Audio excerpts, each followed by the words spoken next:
নমস্কাৰ সকলোকে পুনৰবাৰ মোৰ চেনেললৈ স্বাগতম জনাই লৈ আহিছোঁ আজিৰ দিনটোৰ ৰাশিফল। আজি হৈছে ২৭ নৱেম্বৰ ২০২৪ অসমীয়াৰ ১১ আঘোণ বুধবাৰ। আজি সূৰ্যোদয় সময় পুৱা ৫:৪০ আৰু সূৰ্যাস্তৰ সময় ৪:১৬। আজি হৈছে দ্বাদশী তিথি আৰু কৃষ্ণপক্ষ।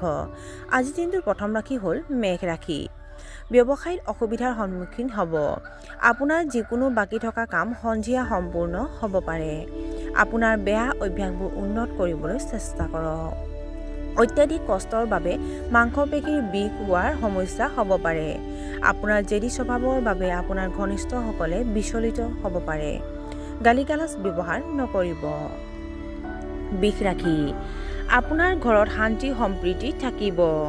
পৰিয়ালৰ জ্যেষ্ঠ সদস্যসকল আপোনাৰ ওপৰত সন্তুষ্ট হ'ব। ব্যৱসায়ত বৃহৎ আৰ্থিক লাভৰ সম্ভাৱনা আছে। বিপৰীত লিংগৰ মানুহৰ প্ৰতি আপোনাৰ আকৰ্ষণ বাঢ়িব। আপোনাৰ দৈনন্দিন কাম-কাজ সংগঠিত হ'ব। সহকৰ্মীসকলৰ প্ৰতি ভাল আচৰণ আৰু সহযোগিতা বজাই ৰাখক। মিথুন ৰাশি।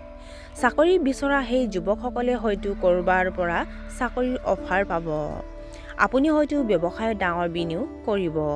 আপুনি নিজৰ আত্মসন্মানৰ বাবে চিন্তাত পৰিব। প্ৰতিপক্ষক বেছি বিশ্বাস নকৰিব। ৰাজনীতিৰ লগত জড়িতসকলে হয়তো উচ্চ পদবী লাভ কৰিব। কৰ্কট ৰাশি। আজি আপুনি ভৱিষ্যতৰ সন্দৰ্ভত কিছুমান গুৰুত্বপূৰ্ণ সিদ্ধান্ত লোৱাৰ কথা ভাবিব। ব্যৱসায়ত ডাঙৰ ডাঙৰ অৰ্ডাৰ পোৱাৰ সম্ভাৱনা আছে। বিশিষ্ট ব্যক্তিৰ সৈতে আপোনাৰ যোগাযোগ শক্তিশালী হ'ব। আপোনাৰ বৈবাহিক সম্পৰ্কত শান্তি আৰু সম্প্ৰীতি থাকিব। আপুনি আজি ঘৰুৱা কামত ব্যস্ত হ'বলৈ গৈ আছে। আপুনি হয়তো আপোনাৰ ডাঙৰ ভাই-ভনীসকলৰ লগত আপোনাৰ চিন্তাধাৰাৰ ভাগ-বতৰা কৰিব। সিংহ ৰাশি। আপোনাৰ দৈনন্দিন কাম-কাজ অলপ অসংগঠিত হ'ব পাৰে। দেখুৱাই দিয়াৰ প্ৰৱণতা এৰাই চলিব লাগে। আপুনি আনৰ সন্মুখত নিজৰ ভাৱমূৰ্তিক লৈ চিন্তিত হৈ পৰিব।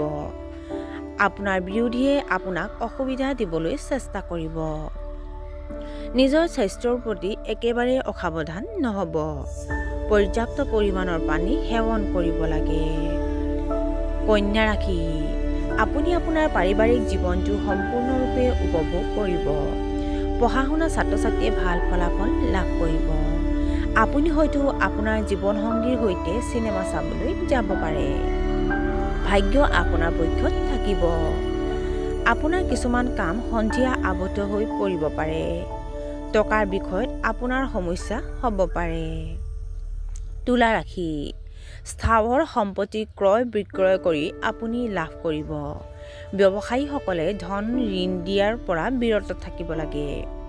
পিতৃৰ স্বাস্থ্যৰ যত্ন লওক। কৰ্মক্ষেত্ৰত স্বেচ্ছাচাৰী মনোভাৱৰ বাবে আপোনাৰ ক্ষতি হ'ব পাৰে। দুপৰীয়াৰ পিছত পৰিস্থিতি আপোনাৰ বাবে শুভ হ'ব। আপুনি আপোনাৰ কামৰ বাহিৰেও আন কামত অধিক গুৰুত্ব দিব পাৰে। বৃশ্চিক ৰাশি। আজি অপ্ৰয়োজনীয়ভাৱে আনৰ পৰা পৰামৰ্শ গ্ৰহণ নকৰিব। প্ৰেমৰ সংগীৰ পৰা উপহাৰ পাব পাৰে। ইভেণ্টত বহুত টকা খৰচ হ'ব। প্ৰতিযোগিতামূলক পৰীক্ষাত আপুনি ভাল প্ৰদৰ্শন কৰিব পাৰে। আজি আপুনি বৰ শক্তিশালী অনুভৱ কৰিব। পাৰিবাৰিক জীৱনত সাৱধান হওক।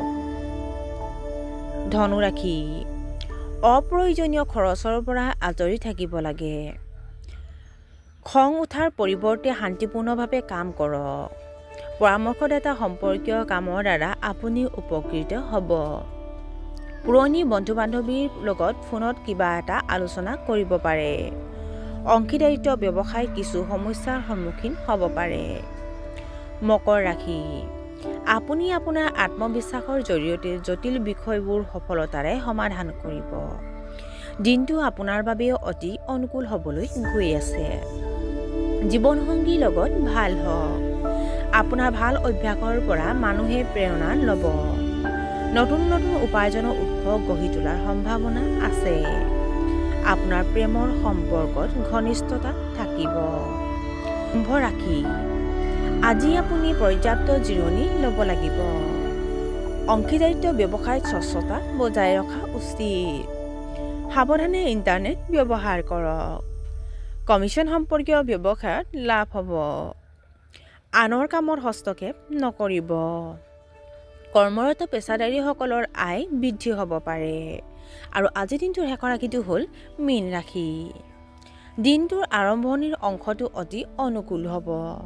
আপুনি হয়তো অলপ দূৰত্বত যাত্ৰাত যাব পাৰে। আপোনাৰ বাকী থকা কাম পুনৰ আৰম্ভ হ'ব পাৰে। চৰকাৰী কৰ্মচাৰীৰ কামৰ চাপ কম হ'ব। চাকৰিৰ লগত জড়িত ঠাই সলনি হ'ব পাৰে। আপুনি আজি ঘৰৰ কামত খুব ব্যস্ত হৈ পৰিব। আপোনাৰ গুৰুত্বপূৰ্ণ কাগজ-পত্ৰবোৰ সুৰক্ষিতভাৱে ৰাখক। আৰু আজিৰ দিনটো ৰাখিব ইমানতে অন্ত পৰিছে। আশা কৰোঁ আপোনালোক প্ৰত্যেকৰে আজিৰ দিনটো সুন্দৰ হওক। ধন্যবাদ।